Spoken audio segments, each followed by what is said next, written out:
Bài học thứ 8: làm thế nào để giải quyết xung đột?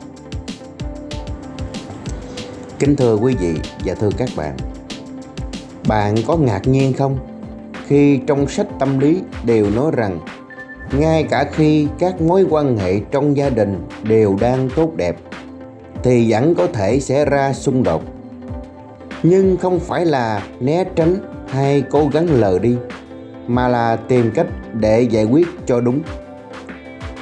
Hàng ngày khi quan sát cuộc sống của chính mình và những người xung quanh, chúng ta sẽ hiểu được điều này. Các tình huống xung đột lúc nào cũng có thể xảy ra. Trong một số trường hợp, nó lại kết thúc bằng xung đột khác. Đôi khi là sự im lặng hay bất mãn ngấm ngầm, có khi là chiến tranh thật sự.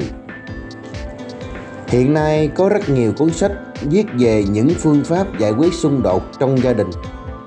Bây giờ chúng ta sẽ bắt đầu tìm hiểu khoa học này. Trước tiên, chúng ta phải biết những nguyên nhân nào dẫn đến xung đột giữa cha mẹ và con cái. Hãy xem một ví dụ điển hình. Có lẽ nó đã rất quen thuộc với các bạn. Ví dụ như sau. Buổi tối, cả nhà cùng nhau ngồi xem tivi, nhưng mỗi người lại thích xem một chương trình khác nhau. Cậu con trai là người hâm mộ bóng đá cuồng nhiệt nên dự định xem truyền hình trực tiếp trận bóng đá hôm nay. Bà mẹ đang chờ đến giờ phát sóng tập tiếp theo của bộ phim truyền hình. Cuộc tranh cãi rất căng thẳng. Bà mẹ không thể nào bỏ qua tập phim hôm nay và đã chờ đến giờ chiếu phim này. Cậu con trai cũng vậy. Cậu cũng không thể nào bỏ trận đấu bóng vì đã chờ đợi từ rất lâu rồi. Ở một ví dụ khác, bà mẹ đang rất bận rộn chuẩn bị đồ ăn để tiếp đãi khách. Bà phát hiện ra ở nhà đã hết gạo nên bảo con gái đi chợ. Nhưng cô bé sắp phải đi học thể dục và không muốn bị trễ giờ. Bà mẹ nói rằng nếu trong trường hợp của bà thì cô con gái cũng sẽ làm gì? Một bên thì cứ không chịu, bên kia cũng không nhường, nên vấn đề trở nên căng thẳng hơn. Kính thưa các bạn, những câu chuyện trên có điểm gì giống nhau chăng? Điều gì là nguyên nhân của các xung đột và dẫn đến tình trạng căng thẳng cực độ này? Như chúng ta đã thấy, vấn đề là ở chỗ cha mẹ và con cái thường có sở thích và mối quan tâm khác nhau. Nếu trong trường hợp đó, một bên có thể làm theo mong muốn của mình, thì cũng có nghĩa là đang lấn át sở thích của bên kia. Điều này sẽ gây nên những xung đột, những cảm xúc tiêu cực cho người khác. Đó là bực tức, phật ý, phẫn nộ. Có thể nói rằng khi đụng chạm đến sở thích thì sẽ gây ảnh hưởng đến cha mẹ và con cái như nhau. Hay nói một cách khác, giống như hai cái cốc nước đầy ngang nhau. Vậy chúng ta phải làm gì trong trường hợp này? Kính thưa các bậc cha mẹ giải quyết tình huống này theo nhiều cách khác nhau. Có người thì nói rằng tốt hơn hết là đừng để xảy ra xung đột. Vâng, về cơ bản thì ý kiến này là đúng đấy, là hay. Nhưng không một ai trong chúng ta có thể đảm bảo những sở thích của cha mẹ và con cái không ảnh hưởng đến nhau. Nếu như không muốn nói rằng là đối lập với nhau. Rất khó có trường hợp sở thích của cha mẹ và con cái hay là giữa cha mẹ với nhau lúc nào cũng trùng nhau cả. Khi bắt đầu xảy ra xung đột thì một số cha mẹ không nghĩ ra cách giải quyết nào ngoài việc cố giữ lập trường của mình. Còn một số người thì cho rằng nên nhường nhịn để gia đình hòa thuận. Có hai phương pháp giải quyết xung đột không có tính chất xây dựng mà chúng ta gọi chung là chỉ có một người thắng cuộc. Chúng ta thử xem coi ví dụ trong cuộc sống hàng ngày. Phương pháp không có tính xây dựng đầu tiên đó chính là cha mẹ thắng. Trong ví dụ xem tivi, bà mẹ có thể giận dữ và nói rằng: "Vậy thì cứ tiếp tục chờ trận bóng đó đi, con tự chuyển lại lần nữa mày xem." Còn ở ví dụ về chuyện đi mua gạo, bà mẹ có thể nói thế này: "Dù sao thì con cũng phải đi mua gạo cho mẹ đã. Tiết học thể dục của con thì đi lúc nào mà chẳng được. Mẹ đã bao giờ xin con cái gì chưa?" Kính thưa các bạn, những đứa trẻ sẽ trả lời lại như thế nào đấy? Bạn hãy nhớ rằng cốc nước của chúng ta đã đầy, và cốc nước của chúng cũng đã đầy. Cảm xúc của chúng cũng đang dâng tràn. Còn bà mẹ thì lại nói ra những câu mệnh lệnh, đổ lỗi, đe dọa con. Chính vì thế, mức nước trong cốc của con sẽ tăng nhanh chóng. Bộ phim này thật chán ngắt. Không, con không đi, và mẹ cũng không cần làm việc cho con cả. Những bậc phụ huynh có xu hướng sử dụng phương pháp thứ nhất đều cho rằng để chiến thắng con cái, họ không được để chúng có thể chống lại được. Nếu nhường nhịn thì sẽ bị chúng trèo lên đầu, trèo lên cổ mà ngồi.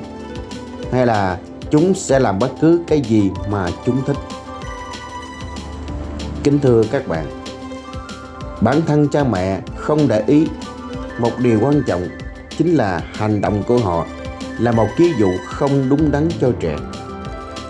Lúc nào cũng cố gắng đạt được những gì mà mình thích, những gì mà mình muốn, không quan tâm đến sở thích của người khác. Trẻ con rất nhạy cảm với hành động của cha mẹ, và ngay từ khi còn nhỏ, chúng đã bắt chước điều đó và làm theo. Vì vậy, nếu trong gia đình cha mẹ thường dùng phương pháp cưỡng chế độc đoán, thì trẻ cũng nhanh chóng học theo và làm mọi thứ theo cách này. Chúng chỉ trả lại cho cha mẹ những bài học mà cha mẹ đã dạy cho chúng. Có thể xảy ra trường hợp khác khi dùng phương pháp này, đó chính là thái độ mềm mỏng nhưng luôn bắt con cái làm theo ý muốn của mình. Nếu cứ theo cách này, nhờ chiến thuật nhẹ nhàng, cha mẹ luôn đạt được mục đích của mình, thì trẻ cũng sẽ quen dần với quy tắc.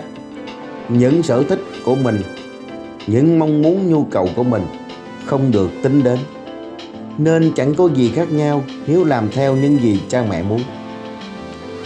Chúng sẽ trở thành người đối kháng với cha mẹ, hoặc là rất thụ động. Nhưng trong cả hai trường hợp, chúng đều tích lũy trong lòng những oán giận, bực mình, và thế là quan hệ của chúng với cha mẹ không thể gọi là thân thuộc, tin tưởng nhau được nữa. Phương pháp không có tính xây dựng thứ hai, đó chính là chỉ có trẻ là người chiến thắng. Theo cách đó, cha mẹ thường ngại xảy ra xung đột, hòa bình bằng mọi giá, hoặc là sẵn sàng hy sinh bản thân vì hạnh phúc của con cái, đôi khi là vì cả hai điều nói trên. Trong trường hợp này, trẻ sẽ trở nên ích kỷ, sẽ không bao giờ biết sống nề nếp, và không biết cách tự sắp xếp cuộc sống của mình. Tất cả đều có thể xảy ra, nhưng không dễ dàng nhận thấy trong khuôn khổ gia đình nhường nhịn lẫn nhau. Nhưng khi bước ra khỏi cánh cửa gia đình và phải làm việc chung với người khác trong xã hội, thì trẻ sẽ gặp rất nhiều khó khăn. Trong nhà trường, khi làm việc hay làm việc nhóm với bạn bè, trẻ sẽ không biết nhường nhịn ai cả. Do yêu cầu quá cao đối với người xung quanh và không có khả năng gặp gỡ giao tiếp với người khác, trẻ sẽ trở nên cô độc, thường hay bị chế giễu và thậm chí là bị hắt hủi. Trong gia đình như thế, cha mẹ thường tích lũy những bất mãn không thành lời với con cái và số phận của nó. Khi con cái trưởng thành và cha mẹ nhận thấy chính là việc luôn nhường nhịn khiến trẻ trở nên cô độc và bị bỏ rơi. Chỉ đến lúc có thể nhìn ra được điều đó, cha mẹ mới hiểu được sai lầm của mình vì đã thiếu cương quyết và tận tâm một cách cam chịu. Các bạn thấy đó, Nếu không biết cách giải quyết đúng những xung đột dù lớn hay nhỏ thì không tránh khỏi hiện tượng tích lũy. Do ảnh hưởng của hiện tượng này sẽ hình thành 4 đặc tính mà sau này sẽ gắn liền với số phận của cha mẹ và con cái. Chính vì vậy, chúng ta phải đặc biệt chú ý đến những va chạm sở thích giữa cha mẹ và con cái. Lối thoát tốt nhất là trong các cuộc xung đột đó, chúng ta lựa chọn phương pháp không bên nào thua cả. Hay nói cách khác là cả hai bên đều thắng. Chúng ta hãy thảo luận kỹ hơn về phương pháp này nhé. Phương pháp giải quyết xung đột có tính xây dựng. Cả hai đều là người thắng cuộc, cha mẹ và con cái. Kính thưa các bạn, phương pháp này dựa trên nền tảng 2 kỹ năng giao tiếp, đó chính là kỹ năng lắng nghe và kỹ năng cha mẹ thông điệp. Chính vì vậy chúng ta cần phải nắm chắc những gì thảo luận ở những bài trước. Trước tiên, bạn cần phải chắc chắn rằng bạn đã thành công trong việc lắng nghe trẻ và truyền đạt cho chúng hiểu cảm xúc của bạn trong những hoàn cảnh bình thường chưa xảy ra xung đột, và sau đó mới đến các trường hợp phức tạp hơn. Phương pháp này bao gồm một số bước và giai đoạn nối tiếp nhau. Đầu tiên, chúng ta có thể kể ra các bước và giai đoạn này, sau đó sẽ đi phân tích chi tiết từng bước. Bước 1. Hiểu rõ hoàn cảnh xảy ra xung đột. Bước 2. Tập hợp những đề xuất, ý kiến giải quyết. Bước 3. Phân tích, đánh giá hiệu quả của những ý kiến đó và tìm ra lựa chọn tối ưu nhất. Bước 4. Chi tiết hóa cách giải quyết. Bước 5. Thực hiện theo cách đã lựa chọn và kiểm chứng hiệu quả của nó. Sau đây chúng ta sẽ đi phân tích cụ thể hơn. Ở bước đầu tiên, hiểu rõ hoàn cảnh xảy ra xung đột là sao? Trước hết, cha mẹ hãy lắng nghe con nói. Cần phải hiểu rõ vấn đề mà trẻ đang gặp phải và cụ thể hơn những gì trẻ muốn và không muốn, cần thiết hay quan trọng, những gì chúng thấy khó khăn, vân vân. Hãy chủ động lắng nghe trẻ, có nghĩa là phải cho trẻ thể hiện được những mong muốn, khát vọng hoặc khó khăn của chúng. Sau đó, bạn hãy sử dụng hình thức cha mẹ thông điệp. Chúng ta cùng quay lại ở ví dụ về việc bà mẹ muốn con đi mua gạo cho mình. Cụ thể ví dụ như sau. Mẹ: Lena, con đi mua gạo giúp mẹ nhé. Khách sắp đến nhà rồi, mà mẹ còn phải bao nhiêu việc để làm nữa. Con gái: Nhưng mẹ ơi, con phải đi học thể dục bây giờ nè. Mẹ: Giờ con có tiết học và con không muốn đi muộn à. Người mẹ đang sử dụng chủ động lắng nghe. Con gái: Vâng, mẹ biết đấy, chúng con phải khởi động trước khi tập nên không bỏ được mẹ. Mẹ: Con không nên đi muộn. Chủ động lắng nghe. Vậy còn lại mình mẹ thì hơi vất vả quá. Khách đến rồi kìa, còn gạo thì hết mất rồi. Người mẹ sử dụng cha mẹ thông điệp. Phải làm sao bây giờ? Người mẹ đang sử dụng chuyển sang bước thứ 2. Kính thưa các bạn, một lần nữa mong các bạn hãy nhớ rằng tất cả đều phải bắt đầu từ việc lắng nghe trẻ. Sau khi biết chắc cha mẹ quan tâm đến vấn đề của mình, trẻ sẽ luôn sẵn sàng lắng nghe cha mẹ và cùng tham gia giải quyết vấn đề chung. Thường thì khi cha mẹ bắt đầu chủ động lắng nghe trẻ thì mức độ căng thẳng của xung đột sẽ giảm xuống. Vậy là những vấn đề mà đơn giản chỉ là do tính bướng bỉnh được cha mẹ để ý quan tâm hơn. Chính lúc đó họ đã sẵn sàng để gặp gỡ con cái. Người cha và cậu con trai 13 tuổi cãi nhau về chuyện năm mới. Nó bắt đầu từ tối hôm giao thừa, và lúc đó cậu bé đang được nghỉ Tết. Tất cả xảy ra từ việc rất nhỏ. Đó chính là cậu bé không muốn xông hơi cùng cha trước năm mới. Khi kể lại chuyện xung đột với con, người cha vẫn băn khoăn. Bình thường chúng tôi chẳng thể cãi nhau vì việc đó, nhưng có cái gì đó rất khó chịu. Có lẽ tôi đã nặng lời với con, hoặc là nói không đúng thời điểm chăng? Sau đó tôi cảm thấy rằng thằng bé làm việc theo nguyên tắc, nằng nặc, đòi làm theo ý mình và bộc lộ tính cách.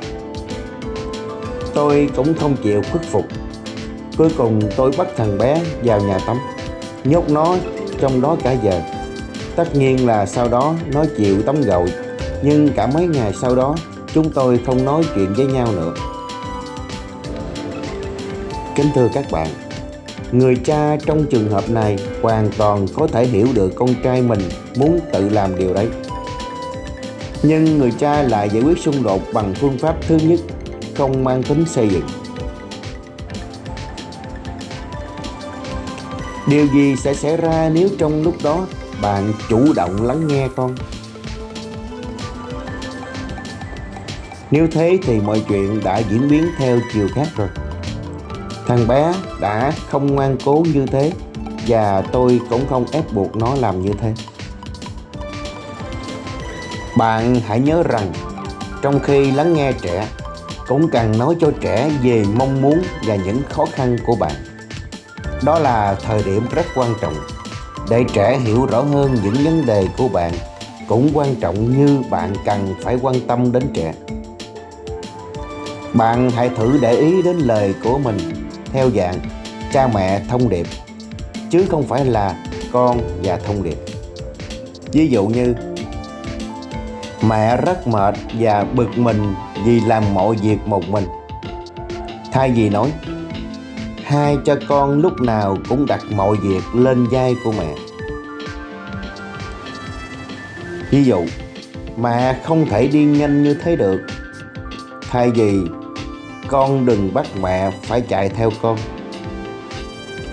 Ví dụ: con biết đấy, mẹ đã rất mong chờ đến chương trình này. Thay vì: con làm gì vậy? Không để mẹ xem chương trình này được à? Mẹ đã xem nó hàng ngày rồi đó. Kính thưa các bạn, dùng cha mẹ và thông điệp trong những trường hợp đang xảy ra xung đột còn quan trọng, bởi vì cha mẹ sẽ suy nghĩ lại xem nhu cầu nào của họ lấn át hành động hay mong muốn của trẻ. Kính thưa các bạn, sẽ thế nào nếu đặt mình vào trường hợp của con cái đây? Có lẽ là đằng sau từ không được sẽ không có một lý do thỏa đáng nào cả, ngoại trừ mong muốn chứng tỏ quyền uy của cha mẹ. Chúng ta sẽ tiếp tục nói về uy quyền của cha mẹ trong các câu trả lời cho thắc mắc của cha mẹ ở phần dưới. Còn bây giờ, chúng ta tiếp tục phân tích các bước tiếp theo của phương pháp này nhé. Bước thứ hai, tập hợp những đề xuất, ý kiến, giải quyết. Trong bước này, chúng ta sẽ bắt đầu từ câu hỏi: chúng ta nên làm gì? Chúng ta nghĩ ra cách nào? Sau đó cần phải làm sao để cho trẻ có thể tự đề xuất ý kiến của chúng, rồi mới đến lượt cha mẹ thể hiện suy nghĩ của mình. Và cũng không nên loại trừ một ý kiến nào, cho dù theo bạn nó không phù hợp. Đầu tiên, chỉ nên tập hợp tất cả các đề xuất giải quyết vào trong một cái giỏ. Nếu như có quá nhiều ý kiến thì bạn sẽ lấy giấy ra và viết. Sau đây là ví dụ của một bà mẹ đang tham gia vào khóa học dành cho các bậc phụ huynh. Khi vừa đi làm về, bà mẹ nhìn thấy Peter, cậu con trai 12 tuổi của mình, và cậu bạn Misha đang học bài cùng nhau. Chúng xin phép mẹ cho xem chương trình dành cho thiếu nhi phát lúc 11 giờ. Cha mẹ Misha đã cho cậu bé ở lại chơi qua đêm nhà Peter. Nhưng mà mẹ Peter thì rất mệt và chuẩn bị đi ngủ lúc 10 giờ. Còn tivi thì lại ở trong phòng của cô. Hơn nữa sáng mai bọn trẻ phải đi học sớm, không nên ngủ quá muộn như thế. Phải làm sao trong trường hợp này đấy? Thế là mẹ Peter quyết định áp dụng phương pháp giải quyết xung đột mang tính xây dựng. Cô ấy lắng nghe bọn trẻ nói và chia sẻ nỗi lo ngại của mình. Cô đã hỏi bọn trẻ: chúng ta phải làm sao bây giờ nhỉ? Và bọn trẻ đã đề xuất một số ý kiến như sau. 1. Hỏi ý kiến cha mẹ Misha cho chúng xem chương trình ở nhà Misha. 2. Xem chương trình xong Misha sẽ về nhà. 3. Mẹ sẽ đổi phòng cho Peter nếu bọn trẻ xem chương trình mà không làm ồn. 4. Chơi cùng nhau đến 11 giờ rồi đi ngủ. Misha sẽ ở lại nhà của Peter. Ý kiến của mẹ Peter. 5. Bọn trẻ chơi đến 10 giờ rồi đi ngủ. 6. Bọn trẻ sẽ về nhà Misha. 7. Hai đứa về nhà mình ngủ. 8. Bọn trẻ đi ngủ vào lúc 10 giờ nhưng mẹ cho phép chúng đọc truyện thêm một lúc nữa. Kính thưa các bạn hãy để ý rằng một số ý kiến của bọn trẻ, ví dụ như ý kiến thứ hai, đó là ý kiến xem chương trình xong Misha sẽ về nhà. Bà mẹ cảm thấy không phù hợp, nhưng cô ấy không ngăn chúng lại. Khi tất cả các ý kiến đã được tập hợp thì chúng ta tiếp tục bước sang bước thứ ba. Bước thứ ba đó là bước phân tích, đánh giá hiệu quả của những ý kiến đó và tìm ra lựa chọn tối ưu nhất. Kính thưa các bạn, trong bước 3, hai bên cùng thảo luận để tìm ra cách giải quyết. Vào lúc này, các bên đã biết được mong muốn của người khác và trong bước thứ hai đã xây dựng một bầu không khí tôn trọng lẫn nhau. Trong ví dụ bà mẹ cùng hai cậu bé trên có thể xảy ra trường hợp sau. 1. Cha mẹ Misha không đồng ý nên ý kiến bị loại. 2. Không dùng được ý kiến này vì nếu thế bà mẹ sẽ coi như thua cuộc. 3. Mẹ Peter không được thoải mái. Cô ấy quen nằm trên giường của mình. Ngoài ra cô ấy hay đọc sách ban đêm mà trong phòng Peter không có đèn bàn. Còn để đèn sáng quá thì cô ta hay bị đau đầu. Thêm nữa, nếu Peter ngồi xem TV với Misha, cậu bé sẽ ngủ gật. 4. Bà mẹ không phản đối. Peter nói thêm: chúng con sẽ mang máy thu và bộ đồ chơi lắp ráp vào phòng. Misha: chúng ta sẽ xây gara và đường đi siêu tốc. Có cần mang theo tai nghe không nhỉ? 5. Bọn trẻ không vừa lòng. 6. Misha gọi điện hỏi ý kiến cha mẹ, nhưng mẹ cậu bé không cho bọn trẻ ngủ muộn. 7. Bọn trẻ không muốn. Chúng con muốn ở cùng nhau. 8. Bọn trẻ: tất nhiên là có thể được, nhưng mà tốt hơn hết là không đọc truyện mà chơi trong phòng Peter. Cuối cùng mọi người đã chọn ý kiến thứ tư, đó chính là chơi cùng nhau đến 11 giờ rồi đi ngủ. Misha sẽ ở lại nhà của Peter. Kính thưa các bạn, nếu như trong việc lựa chọn cách giải quyết tốt nhất có nhiều người tham gia, làm thế nào trong trường hợp đó? Tốt nhất là chọn cách nào mà mọi người đều nhất trí. Đó là lần đầu tiên mẹ Peter áp dụng phương pháp giải quyết xung đột mang tính xây dựng và có vẻ như cô ấy đã thành công. Một số bạn đọc không hài lòng với phương án đã được cả ba người lựa chọn ở bên trên. Điều đó có nghĩa là bọn trẻ sẽ đi ngủ muộn.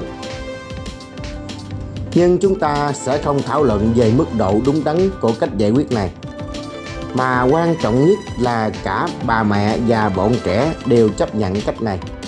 Còn đối với chúng ta, thì việc quan tâm đến quá trình đưa ra lựa chọn cuối cùng còn quan trọng hơn. Trong đó nên tách ra một số điểm tích cực. Thứ nhất, chúng ta thấy rằng mỗi thành viên tham gia đều được người khác lắng nghe. Thứ hai, mỗi người đều đặt mình vào vị trí người khác. Thứ ba, giữa các bên không nảy sinh bực tức và phật ý lẫn nhau. Ngược lại, không khí nói chuyện và thái độ giao tiếp rất thân thiện. Thứ tư, giúp bọn trẻ có thể nhận ra những gì chúng thích. Ví dụ, đối với chúng, không chỉ chương trình TV mới quan trọng mà cả việc được ở chơi cùng nhau cũng rất cần thiết. Thế là cuối cùng bọn trẻ đã nhận được một bài học quý báu, làm thế nào để cùng nhau giải quyết khó khăn. Và kết quả thực hành bài học của các bậc phụ huynh đã chỉ ra rằng khi lặp lại những tình huống thế này, trẻ có thói quen giải quyết xung đột một cách hòa thuận. Bước thứ tư, chi tiết hóa cách giải quyết. Kính thưa các bạn hãy thử tưởng tượng trong gia đình có cậu con trai đã đủ lớn để tự thức dậy, ăn sáng và đi học. Việc này giải phóng cho bà mẹ khỏi băng cứu thương và có thể ngủ đủ giấc. Nhưng cần phải chỉ cho thằng bé cách dùng đồng hồ báo thức, nơi để thức ăn và cách hâm nóng lại. Bước 5. Thực hiện theo cách đã lựa chọn và kiểm chứng hiệu quả của nó. Hãy lấy ví dụ như thế này. Cả gia đình muốn giúp mẹ bớt gánh nặng làm việc nhà nên phân chia công việc lại cho công bằng. Sau khi đã thực hiện được các bước trên, cả nhà đã lựa chọn được phương án chung và cách tốt nhất là viết ra giấy rồi dán lên tường. Giả dụ như cậu con trai lớn sẽ làm nhiệm vụ đổ rác, rửa bát đũa buổi chiều, mua bánh mì và đưa em đi nhà trẻ. Nếu trước đó cậu bé không quen làm những việc này thì giai đoạn đầu sẽ có chút khó khăn. Nếu cậu bé không hoàn thành thì cũng không nên trách móc. Tốt nhất hãy cứ chờ thêm vài ngày nữa. Bạn hãy chọn thời điểm thích hợp khi chỉ có bạn và con trai và không ai bị bực tức gì cả. Hãy hỏi con: mọi việc thế nào hả con? Con ổn cả chứ? Tốt nhất là để trẻ tự nói ra những vấn đề khó khăn của chúng. Có thể có rất nhiều khó khăn và bạn hãy cố gắng hiểu rõ lý do. Có thể là do cậu bé chưa biết làm hoặc cần được sự giúp đỡ của người lớn. Cũng có thể cậu bé thích làm việc khác, có trách nhiệm hơn.